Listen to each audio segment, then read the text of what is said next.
Moldova was the victim of one of the biggest bank robberies in the history of finance. And when I say big, 1/6 of their GDP was taken from their banks and transferred to shell companies overseas. And nobody to this day knows where 1/6 of the Moldovan GDP disappeared to. This almost collapsed their economy, their banking system, and the person who they think did it got off completely scot-free.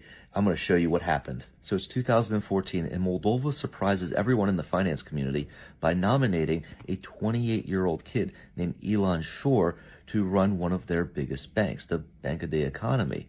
And as soon as he takes power, he hatches this somewhat brilliant plan where his associates set up shell companies throughout Europe and throughout Asia.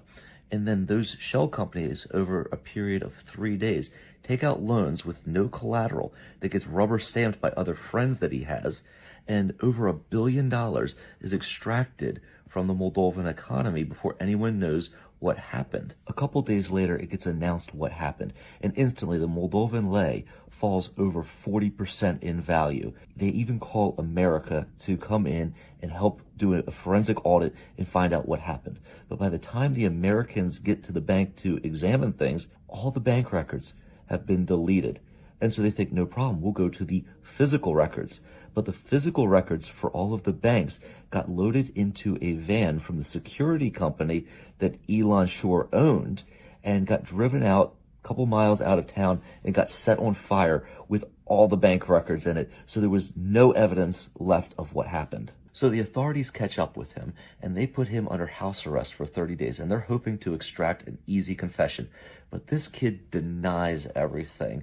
And the media, remember I told you the kid was really rich and had powerful friends? The media circles the wagons and accuses anyone who says anything bad about him as being against Israel because the kid was born in Israel. So do you think that this kid laid low after getting off by the skin of his teeth? Absolutely not. He goes and runs for mayor of one of the local cities, and he wins. Now, in 2017, one of the prosecutors in Moldova is able to get a money laundering charge to stick on him, and he is sentenced to 7.5 years in prison. But pending appeal, he runs for parliament, and he wins again. And now they aren't able to put him in prison because he's a parliament member. But eventually the heat just becomes a little bit too much, and in 2019, he flees for Israel. And he becomes one of the leading advocates for the Kremlin in Moldova, even going so far as pushing for the Moldovan government to allow Russia to launch airstrikes against Ukraine out of the Moldovan Air Force bases, which would have put Chisinau, the capital of Moldova, in the crosshairs for a Ukrainian counterstrike. The U.S. has even gone so far as to sanction this guy and freeze all of his bank accounts that are in Western banks.